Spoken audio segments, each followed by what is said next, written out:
Bonjour à toutes et à tous, bienvenue dans cette bibliothèque de l'ancien et mystique Ordre de la Rose-Croix. Cette bibliothèque constitue notre salle de recherche. Des recherches évidemment que nous faisons sur différents ouvrages, sur des sujets spécifiques, mais aussi sur nos documents d'archives, car l'ancien et mystique Ordre de la Rose-Croix possède un fonds important d'archives. Et aujourd'hui, j'ai décidé de vous sélectionner un document particulier, absolument splendide, qui a près de 300 ans. Venez avec moi si vous voulez en savoir plus.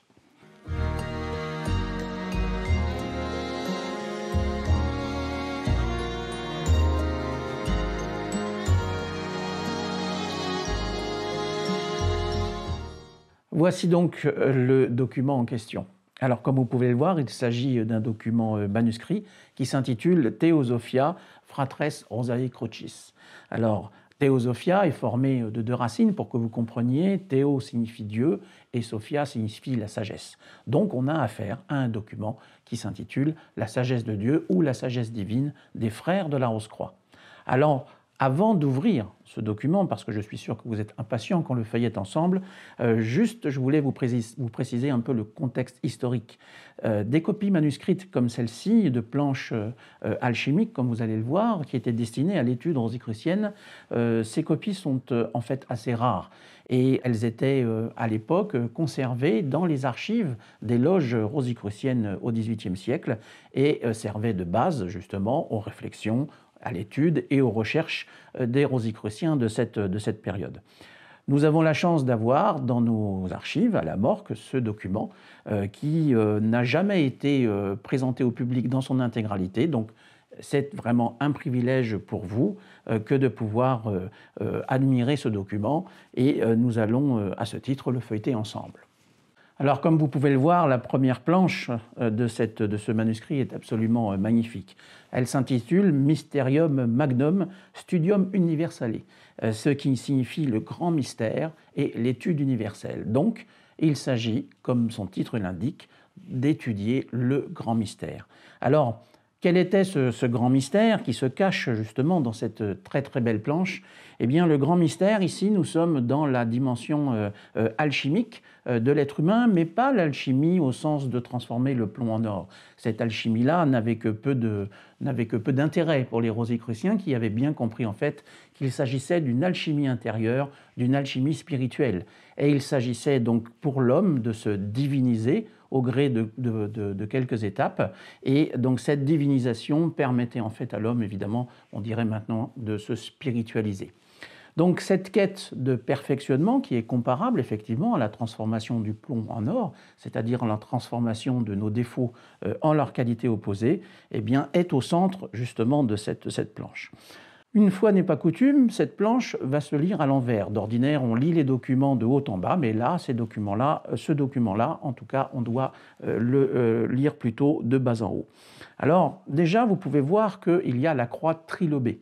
Donc cette croix, cette forme de croix, aujourd'hui est toujours usitée au sein de la Morque, puisque c'est le symbole officiel de l'ordre de la Rose-Croix. Et on nous pose souvent la question de savoir justement pourquoi est-ce que la Rose-Croix est trilobée, c'est-à-dire qu'elle a ces boutons qui se placent donc aux quatre branches de cette croix. Eh bien là, nous sommes dans un contexte alchimique, et comme vous pouvez le voir sur la croix, les trois principes de l'alchimie, à savoir le sel, le soufre et le mercure, donc sont représentés sur la croix. Donc cette croix trilobée, en fait, eh bien, à chaque fois reprend les trois principes donc de l'alchimie. Alors, en alchimie spirituelle, pour votre information, le sel représente le corps, le soufre représente l'âme et le mercure représente l'esprit. Aujourd'hui, en langage rosicrucien moderne, puisqu'évidemment l'ordre de la Rose-Croix a évolué depuis le XVIIIe siècle, on parle de corps physique, de corps psychique et de corps spirituel. Donc voilà déjà un peu l'explication, première explication que vous avez autour du symbole de cette croix trilobée. À la base de la croix, à la base de la première branche, vous avez aussi l'indication Frater Rosae Aureae Crucis. Alors le terme de frater signifie frère en latin, et c'est une appellation qui est toujours en usage aujourd'hui au sein de la Morque, à la différence que, évidemment, nous y avons ajouté le terme de soror, qui signifie sœur, puisque la Morque compte en son sein des hommes comme des femmes de toute origine et de toute classe sociale. En haut de la croix, derrière, se trouve un bandeau sur lequel vous remarquerez que le mot Rosenkreuz apparaît à droite. Rosenkreuz, qu'est-ce que c'est? Eh bien, c'est le nom de Christian Rosenkreuz, Christian Rose-Croix, qui est le fondateur mythique de l'ordre de la Rose-Croix, tel qu'il apparaît dans les écrits de la Fama Fraternitatis au tout début du XVIIe siècle. C'était les premiers écrits publics qui furent édités, publiés, et qui révélèrent l'existence de l'ordre de la Rose-Croix qui jusqu'ici était tenu secret. Donc on voit bien dans cette planche qu'effectivement nous sommes dans un contexte rosicrucien. Au-dessus de cet intitulé, vous voyez aussi un ensemble de symboles qui représentent en fait les 7 planètes de la tradition, donc qui étaient les 7 planètes de l'hermétisme notamment. Alors, cette représentation des planètes, justement, nous montre que nous sommes dans une dimension à la fois alchimique, mais aussi hermétique. Et le but de l'hermétisme, le but de la gnose qui était véhiculée par l'hermétisme, eh bien, c'était de pouvoir, pour l'homme, obtenir cette possibilité de se rapprocher de Dieu, de comprendre Dieu, et puis finalement de devenir un peu Dieu lui-même. Donc, dans un langage moderne, on dirait qu'il était question de se spiritualiser, et pour se spiritualiser, eh bien, on faisait étape par étape, on progressait, on évoluait, et dans l'hermétisme, eh bien, on passait de planète en planète. Évidemment, c'est quelque chose de tout à fait symbolique, mais qui était représentatif d'une sorte d'échelle qui nous menait progressivement vers la perfection et vers le divin. Donc on voit ici qu'il y a déjà des indices probants justement qui montrent que nous sommes dans une dimension de l'alchimie spirituelle. Sur la partie supérieure de la planche se déploie encore une fois un symbolisme tout à fait alchimique. Alors pour ceux ou celles d'entre vous qui ne le savent pas forcément, dans l'alchimie, on cherche à transformer donc le plomb en or, mais là il s'agit d'alchimie spirituelle. Et donc il s'agit de la spiritualisation de l'être, de la spiritualisation de l'homme. Dans ce cadre-là, il y a 3 étapes différentes par lesquelles on passe. Il s'agit de l'œuvre au noir, de l'œuvre au blanc et de l'œuvre au rouge. Et ici, on voit que les 2 dernières étapes sont représentées, puisqu'il y a 2 aigles bicéphales qui sont des symboles bien connus donc, de la tradition alchimique. Il y a l'œuvre au blanc qui est représentée avec la lune, et donc l'œuvre au rouge qui est représentée avec le soleil. Le soleil représentant la polarité masculine de l'être, la lune la polarité féminine, eh bien, il s'agit ici, dans cette opération de transmutation, de faire en sorte que l'être humain se spiritualise suffisamment pour retrouver ce que l'on appelle l'androgyna primitif, qui, comme vous l'avez compris, en fait, est l'unité. Dans les pages suivantes, on trouve un tableau qui est très intéressant parce qu'il établit les rapports qui existent, les liens entre des planètes et des nombres notamment. Alors ça fait partie vraiment de la tradition rosicrucienne et de la tradition alchimique également et hermétiste, sachant évidemment que les 2 disciplines en question font aussi elles-mêmes partie intégrante de ce qui est véhiculé par la Rose-Croix et par son enseignement.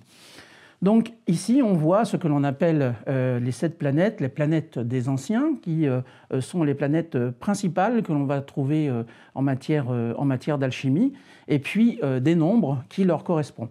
Alors, les correspondances avec les nombres aussi sont intéressantes parce que pour la tradition rosicrucienne, les nombres véhiculent des principes, des lois qui s'appliquent au sein de l'univers. Donc il y a tout un travail symbolique autour de cela qui est vraiment très très intéressant pour qui évidemment s'intéresse à l'ésotérisme et à la tradition avec un T majuscule. Dans la page suivante, vous allez découvrir l'un des symboles les plus connus sans doute dans la tradition alchimique et que l'on retrouve dans la plupart des ouvrages qui sont consacrés à cette discipline. C'est l'arbre de la connaissance.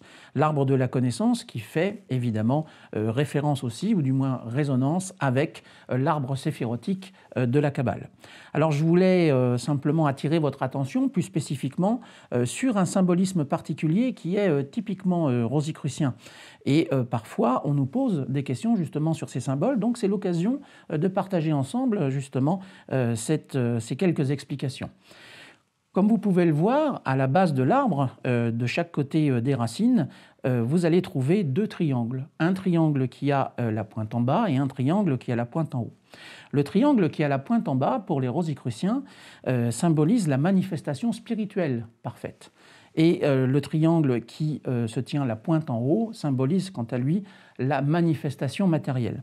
Et lorsque l'on remonte le tronc de l'arbre, eh bien vous voyez que c'est par l'association de ces deux triangles que l'on peut ensuite, selon la tradition, pouvoir justement avoir accès à ce qu'on appelle le libre arbitre. Le libre arbitre ici est symbolisé par ces bras qui se situent de chaque côté avec des mains qui tiennent des fruits. L'un a une couleur rouge et l'autre a une couleur plus claire. Et donc il symbolise en fait évidemment le choix qu'il faut faire au cours de son existence pour pouvoir progresser et évoluer spirituellement. Ce symbole des deux triangles enlacés fait référence aussi à la tradition martiniste que peut-être vous connaissez, mais si vous ne la connaissez pas, eh bien, je vous invite à découvrir la tradition martiniste sur www.martiniste.org qui vous permettra justement d'en savoir plus sur cette belle tradition qui perpétue quant à elle un ésotérisme judéo-chrétien. Sur la gravure suivante, vous allez trouver un tableau qui, cette fois, n'établit pas les correspondances entre les planètes et les nombres, mais va déterminer les périodes les plus favorables pour pouvoir opérer le travail de transmutation au niveau alchimique. Alors évidemment, d'un point de vue spirituel, ce sont les périodes les plus favorables que nous pouvons avoir dans notre existence, les plus propices justement pour travailler à notre éveil et à la conscientisation de notre âme. En dessous, le tableau, vous avez deux représentations qui font encore une fois la correspondance entre l'univers et l'homme. Ces représentations permettent de comprendre l'aspect microcosmique et macrocosmique que l'on retrouve dans la tradition. Microcosme, c'est, comme vous l'avez compris, le petit cosmos, et macrocosme, c'est le grand cosmos. Et donc, dans la philosophie, la spiritualité rosicrucienne, eh bien, on considère que l'homme est un petit monde à lui tout seul, comme le disait Paracelse, et que se reflète à l'intérieur de l'homme l'intégralité de l'univers, l'intégralité de la création. Par la suite, vous avez un exposé sur le quaternaire. Le quaternaire également, le 4, le nombre 4 est un nombre très particulier dans la tradition rosicrucienne, mais aussi en alchimie, puisqu'il symbolise notamment les 4 principes, les 4 éléments. Et pour les alchimistes notamment, eh bien, on considérait que dans la roue des 4 que vous avez ici, eh bien, le monde entier était contenu et que lorsque l'on cherchait à obtenir une transformation quelconque en matière d'alchimie, eh bien, il suffisait de retrouver les éléments fondamentaux qui existaient et d'en changer la disposition, et que c'est ainsi qu'on l'on parvenait à transmuter la matière. La planche suivante a trait au symbolisme solaire et puis reprend les 3 principes dans les étoiles comme vous le voyez, hein, donc le mercure, le soufre et le sel. Ensuite, vous avez toute une explication par rapport au 3, qui est le ternaire. Donc le ternaire, c'est pour les rosicruciens la manifestation. Et donc évidemment, ici, on reprend une fois de plus les 3 principes de l'alchimie, hein, le mercure, le soufre et puis donc le sel. La gravure suivante est vraiment intéressante parce qu'elle exprime quelque chose qui est en vogue un peu depuis ces dernières années, mais qui était déjà présent chez les rosicruciens au XVIIIe siècle, qui est la notion de la Sophia. Et la Sophia, qu'est-ce que c'est? La Sophia, c'est la sagesse de Dieu, et elle est représentée sous la forme d'une femme.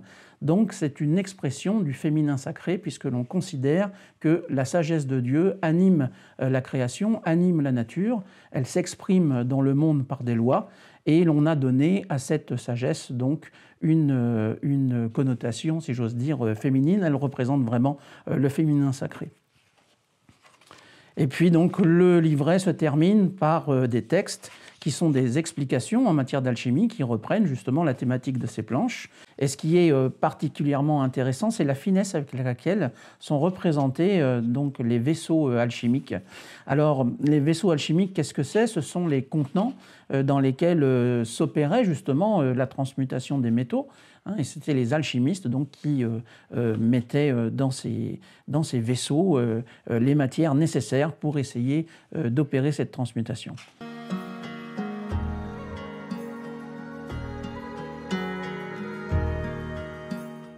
Eh bien voilà, ainsi s'achève la découverte de ce document rosicrucien du XVIIIe siècle et j'espère de tout cœur que vous avez apprécié de pouvoir comme ça parcourir ces quelques pages et découvrir le symbolisme rosicrucien qui s'y rattache.